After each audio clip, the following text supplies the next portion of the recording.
Bonjour à tous. Eh bien oui, aujourd'hui c'est une journée exceptionnelle. Parce que aujourd'hui, eh bien nous sommes tous conviés à un déjeuner. Un déjeuner, mais pas n'importe quel déjeuner. Un déjeuner à l'Élysée.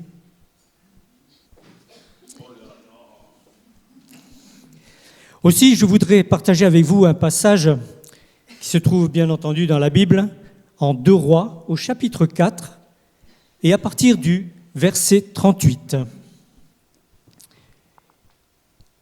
où il nous est dit « Élisée revint à Gilgal, et il y avait une famine dans le pays. Comme les fils des prophètes étaient assis devant lui, il dit à son serviteur « Mets le grand pot et fais cuire un potage pour tous les fils des prophètes. » L'un d'eux sortit dans les champs pour cueillir des herbes. Il trouva de la vigne sauvage et il cueillit des coloquintes sauvages, plein son vêtement. Quand il rentra, il les coupa en morceaux dans le pot où était le potage, car on ne les connaissait pas. On servit à manger à ces hommes, mais dès qu'ils eurent mangé du potage, ils s'écrièrent « La mort est dans le pot. Homme de Dieu !» Et ils ne purent manger. Élisée dit « Prenez de la farine. » Il en jeta dans le pot et dit « Sers à ces gens, et qu'ils mangent. » Et il n'y avait plus rien de mauvais dans le pot. Un déjeuner à l'Élysée. Nous lisons dans ce passage que la famine sévit encore une fois en Israël. Le jugement de Dieu est tombé à cause du péché de l'homme. Et aussi, ce qui se passe très souvent, la bénédiction divine se retire. Élisée, en tant qu'homme de Dieu, a la charge d'enseigner un groupe de prophètes.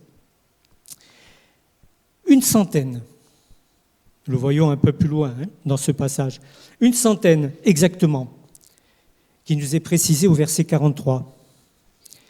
Il y a une chose qui est à retenir, c'est que le nombre correspond exactement aux 100 prophètes cachés par Abdias, serviteur de l'Éternel. Abdias était le chef du palais royal d'Akab. À l'époque du prophète Élie, ce même Abdias empêcha 100 prophètes qu'ils ne soient tués par Jézabel. Il empêcha en fin de compte que ces 100 prophètes soient massacrés. Et ça, on peut le lire dans 1 Roi au chapitre 18, je vous le cite. Abdias craignait beaucoup l'Éternel. Et lorsque Jézabel extermina les prophètes de l'Éternel, Abdias prit 100 prophètes, qu'il cacha 50 par 50 dans une caverne, où il les nourrit de pain et d'eau. Ici, nous voyons que Élisée a toute autorité pour enseigner les Écritures à ces jeunes prophètes. Mais, ne dit-on pas « ventre affamé n'a pas d'oreille » ? Ventre affamé n'a pas d'oreille. Et de plus, il faut ajouter qu'il était pratiquement impossible de se faire entendre vu le gargouillement de tous ces ventres vides.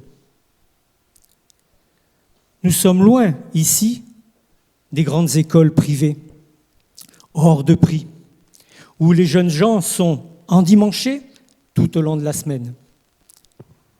Les prophètes subissent aussi cette famine. Et c'est une rude épreuve qui vient se rajouter au manque de moyens. Ils ne sont pas riches. Bien que 100 personnes, c'est une petite école. Aussi, j'ai une anecdote que je voudrais vous raconter. J'ai eu le souvenir qu'un jour, je vis 2 de mes enfants. Ils étaient encore petits. Il y a déjà quelques années, parce que maintenant, ils ont quand même grandi, grâce à Dieu. Rebecca et Mathias, ils étaient assis par terre, et entre deux, une petite serviette posée sur le sol. Ils étaient tout tristes. Ils avaient la mine défaite. On aurait dit que toute la misère du monde était tombée sur eux. Comprenez mon inquiétude? Aussitôt, je leur demande, qu'est-ce qui se passe? Pourquoi vous êtes dans un tel état? Vous savez ce qu'ils m'ont répondu? On joue aux pauvres. On joue aux pauvres. Et ils ont rajouté, c'est notre dernier repas, puis nous mourrons. Là, j'étais encore plus surpris. Il y avait quand même d'autres amusements, mais là, c'est vrai qu'il faisait peine à voir. C'est vrai. Surtout en voyant mon fils enguenillé d'un sweatshirt à capuche Bullrot et de chaussures Vans aux pieds. Et sa sœur, vêtue d'un jean et d'un t-shirt à paillettes. La panoplie parfaite du pauvre. C'est vrai, j'avoue qu'un jean déchiré à outrance aurait été l'idéal, mais c'est hors de prix. Les trous sont chers. Et je continue quant au dernier repas qu'il devait prendre, parce qu'après il devait mourir. Eh bien, il était composé de quelques galettes enrobées de chocolat, ainsi que de barquettes à la fraise. Et en guise de boisson, un bon jus de fruits multivitaminé. Mais cet instant de misère fut aussitôt interrompu par leur maman, qui, du fond de la cuisine, s'est mise à leur crier « Les enfants, venez goûter, j'ai fait des crêpes !» La misère était finie. Malheureusement, à Gilgal, les prophètes ne jouent pas aux pauvres. Ils ont soif d'entendre la parole de Dieu, mais la nourriture spirituelle que leur prodigue Élisée ne rassasie pas leur ventre vide.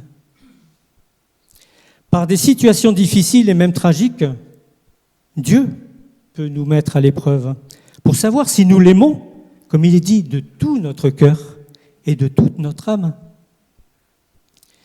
Profitant de cette situation, là encore, Élisée va apporter un enseignement des plus prometteurs. Écoutez.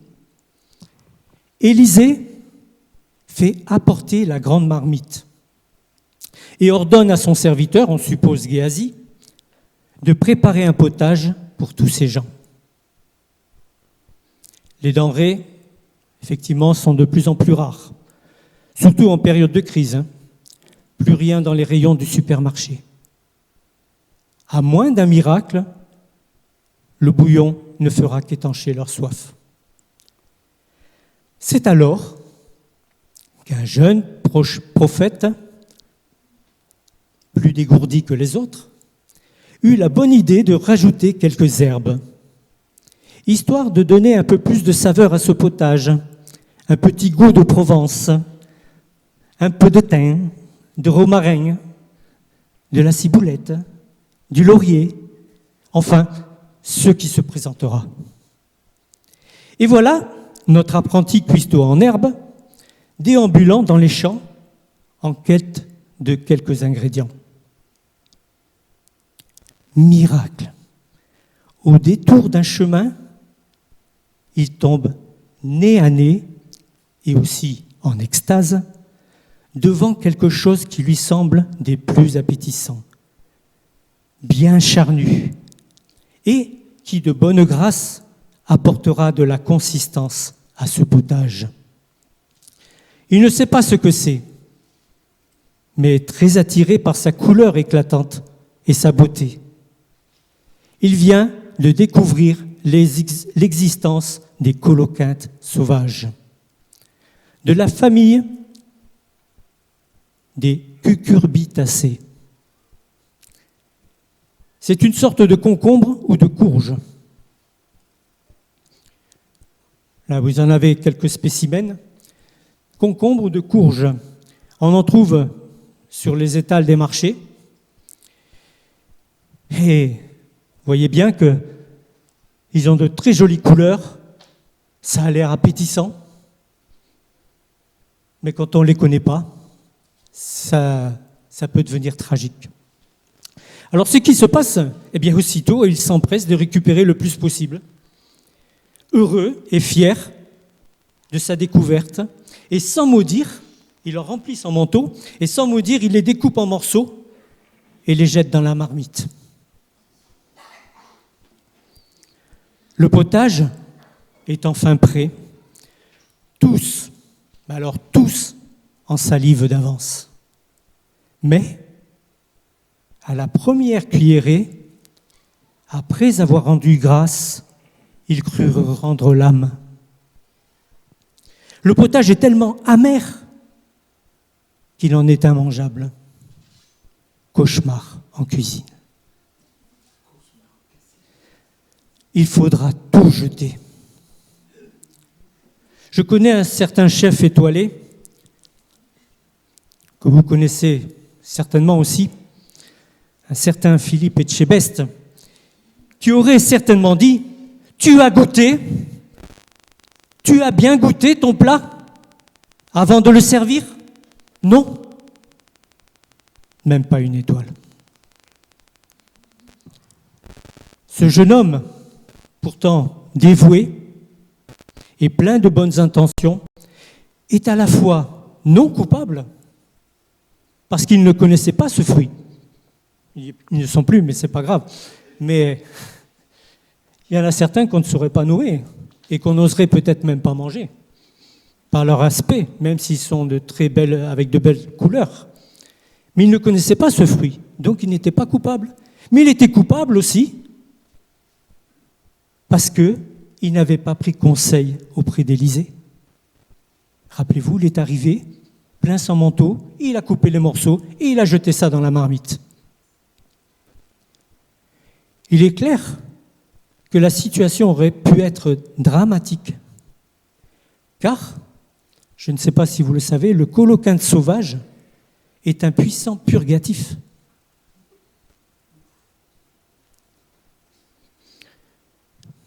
Il devait juste avoir 2 ou 3 toilettes dans l'école.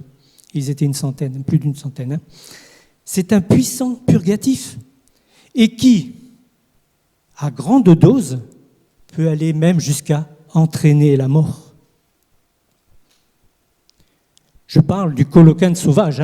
Attention, dans les supermarchés, ils ne vendent pas ce qui peut vous rendre malade.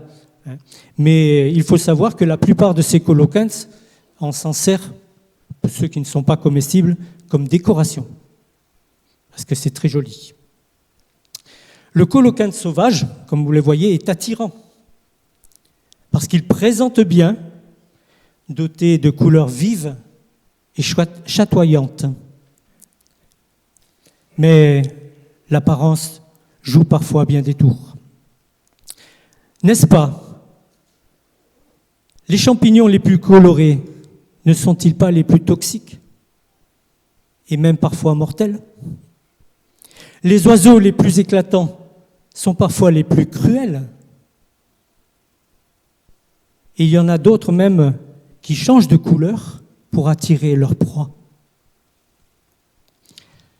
Dans le livre de 1 Samuel, au chapitre 16, verset 7, il est dit « L'Éternel ne considère pas ce que l'homme considère. L'homme regarde avec ce qui frappe les yeux, mais l'Éternel regarde au cœur. » Concernant l'apparence, vous connaissez tous, je suis sûr, ces expressions. Si je vous dis « tout ce qui brille n'est pas or, n'est pas d'or ». L'habit ne fait pas le moine. Vous connaissez tous ça. Il faut savoir qu'il est tel séducteur, bien connu, qui joue de l'apparence. qu'on appelle le tentateur, qui peut même se changer en ange de lumière, profitant de l'état de faiblesse de l'homme pour l'attirer dans ses filets et le conduire à sa perte. Nous avons un bel exemple dans la parole de Dieu. Vous le connaissez très certainement tous, ce passage où Jésus est envoyé dans le désert. Ça se trouve dans les livres de Matthieu au chapitre 4, où il nous est dit « Alors Jésus fut emmené par l'Esprit dans le désert pour être tenté par le diable.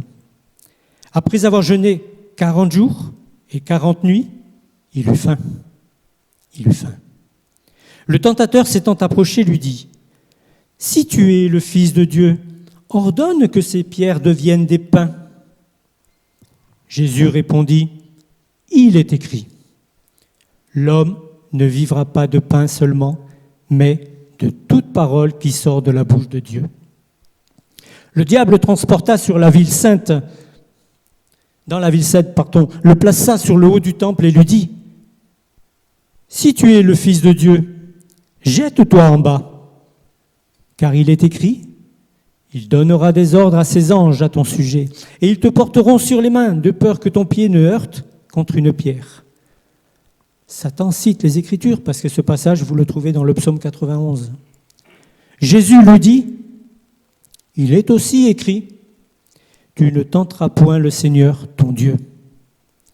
Le diable le transporta encore sur une montagne élevée, toujours plus haut, lui montra tous les royaumes du monde et leur gloire et dit, je te donnerai toutes ces choses si tu, à condition que tu te prosternes et que tu m'adores. Jésus lui dit, retire-toi, Satan, car il est écrit, tu adoreras le Seigneur, ton Dieu, et tu le serviras lui seul. Alors le diable laissa, et voici, j'aime bien la fin, tout, mais la fin aussi, et voici des anges vinrent auprès de Jésus et le servirent. Des anges vinrent auprès de Jésus et le servirent. Faute de découverte, se sentant souvent frustré à tort, l'être humain se nourrit de n'importe quoi. Son désir, simplement goûter, inconscient du danger, car le lion qui rôde se délecte à l'avance de cette proie qui s'offre à lui. Dans 1 Pierre au chapitre 5, verset 8, il nous est dit « Soyez bien éveillés, lucides, car votre ennemi, le diable, rôde comme un lion rugissant, cherchant quelqu'un à dévorer. Résistez-lui en demeurant ferme dans la foi. » Mais comment demeurer ferme dans la foi quand tout va mal ? Eh bien, le prophète Jérémie, au chapitre 15, verset 16, nous l'enseigne en disant « J'ai recueilli tes paroles et je les ai dévorées. » Très bonne nourriture, je les ai dévorées. Tes paroles ont fait la joie et l'allégresse de mon cœur. Au psaume 119, verset 9, il est dit aussi « Comment le jeune homme ou la jeune fille rendra-t-il pur son sentier ? En se dirigeant d'après ta parole. Je te cherche de tout mon cœur. Ne me laisse pas m'égarer loin de tes commandements. Je serre ta parole dans mon cœur afin de ne pas pécher contre toi. » Dans ce texte que nous venons de lire tout à l'heure de 2 Rois, les coloquintes sauvages sont une image des nombreux dangers de ce monde. Dangers pouvant être évidents, très évidents, attirants, mais aussi moins évidents et sournois. Et nous savons que Satan est le maître de tout ce qui peut être très attirant et envoûtant. Et il distribue généreusement à qui se soumet à sa volonté. Nous avons des exemples, nous en connaissons tous. Il y a l'amour de l'argent, il y a la drogue, le sexe, mais aussi bien d'autres choses. On l'entend de nos jours maintenant, les médias, les réseaux sociaux, mais aussi d'autres formes telles que la recherche du pouvoir, l'orgueil, la vanité, la moquerie, le blasphème, qu'on entend maintenant qu'il est autorisé, la banalisation, l'indifférence, et on pourrait encore en rajouter. Mais tout cela, ce sont des coloquintes, des choses qui peuvent être éphémères et nous entraîner, en fin de compte, vers le danger et vers la mort. 1 Corinthiens, chapitre 6, verset 12 dit « Tout m'est permis, mais tout n'est pas utile. » Vous vous rappelez de la dernière fois. Tout m'est permis, mais je ne me laisserai pas asservir par quoi que ce soit. Je ne me laisserai pas asservir par quoi que ce soit. Sommes-nous plus forts que Jésus lorsqu'il fut tenté par Satan dans le désert ?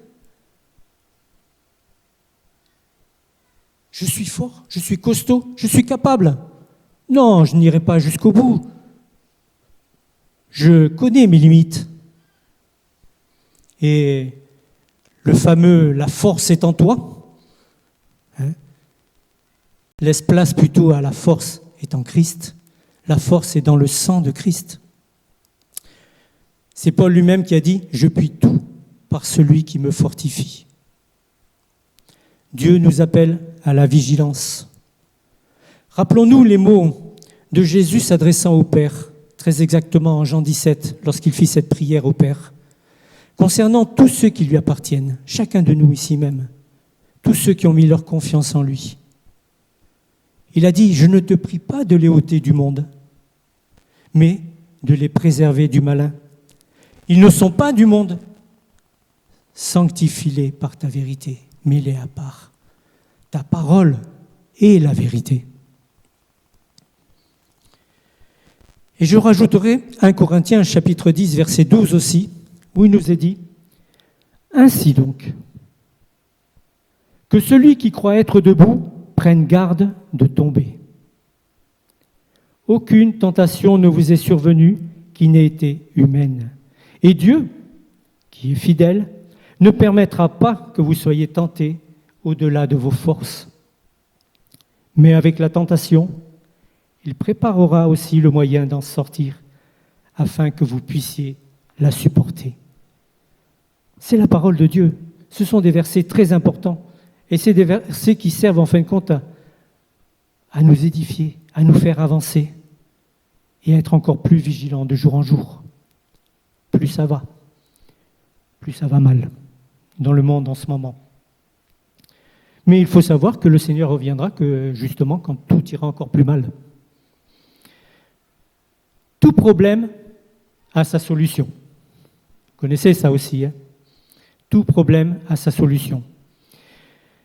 Et au lieu, dans ce passage, de jeter ce potage qui était infect, Élisée, rempli de l'Esprit de Dieu, au purgatif, écoutez bien, il ajoute le puratif sous forme de farine. Je répète, au purgatif, il ajoute le puratif sous forme de farine.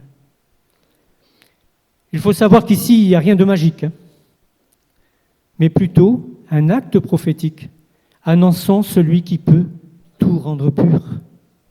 Jésus-Christ, le pain de vie.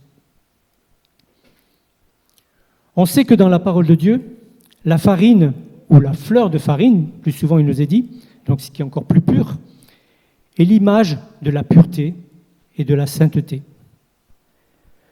Dans le livre du Lévitique même, il nous est dit que c'est une offrande d'une agréable odeur à l'Éternel. La pureté et la sainteté détruisent ce qui est infect. Dans Jean chapitre 6 et verset 35, il nous est dit, c'est Jésus qui parle, et il dit « Je suis le pain de vie ». Ne fait-on pas du pain avec la farine ? Je suis le pain de vie. Celui qui vient à moi n'aura jamais faim, et celui qui croit en moi n'aura jamais soif. Il nous est dit, nous avons tout pleinement en lui. Dieu pourvoira à tous vos besoins selon la richesse avec gloire en Jésus-Christ. c'est une promesse. Dieu pourvoira à tous vos besoins selon la richesse, avec gloire, en Jésus-Christ. En effet, Dieu pourvoit aux besoins de ses enfants. Et beaucoup d'entre nous ont dû certainement le réaliser déjà. Et ici, il pourvoit aux besoins par l'intermédiaire d'un homme venant de Baal-Shalisha. Nous allons justement lire ce passage qui suit donc au verset 42, où il nous est dit « Un homme arriva de Baal-Shalisha, il apporta du pain des prémices à l'homme de Dieu, 20 pains d'orge et des épis nouveaux dans son sac. Élisée dit, donne à ces gens et qu'ils mangent. Son serviteur répondit, comment pourrais-je en donner à 100 personnes ?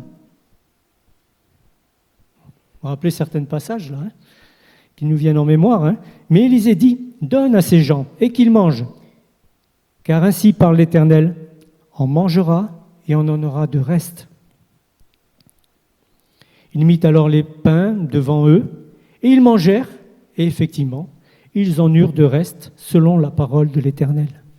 Ils en eurent de reste. Quel beau passage, et vous connaissez le passage de Matthieu aussi, avec les 5 pains et les 2 poissons, où il nourrit 5000 hommes, sans compter les femmes et les enfants.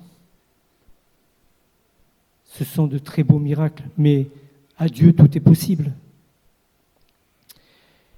Et pour finir, j'aimerais reprendre ces paroles de Dieu à l'égard de Josué. Paroles qui s'adressent aussi à chacun de nous. Paroles d'espérance, de promesses, de certitude. C'est dans Josué au chapitre 1er, où il dit, Dieu dit, je serai avec toi, je ne te délaisserai point, je ne t'abandonnerai point. Fortifie-toi et prends courage. Agis fidèlement selon la parole que je t'ai prescrite. Ne t'en détourne ni à droite, ni à gauche. Que ce livre ne s'éloigne point de ta bouche. Médite-le jour et nuit pour agir fidèlement selon tout ce qui est écrit. Car c'est alors que tu auras du succès dans tes entreprises. C'est alors que tu réussiras. Que nous puissions serrer la parole de notre Dieu dans notre cœur. Que nous puissions être vigilants, être à l'écoute de chacune de ces paroles, de chacun de ces enseignements. Que nous n'allions pas comme ce jeune homme croyant être plus dégourdi que les autres, n'ayant pas de mauvaises intentions, mais qui était en danger en restant seul. Restons toujours soudés les uns aux autres, mais aussi soudés à notre Seigneur Tout-Puissant. Que Dieu vous bénisse. Amen.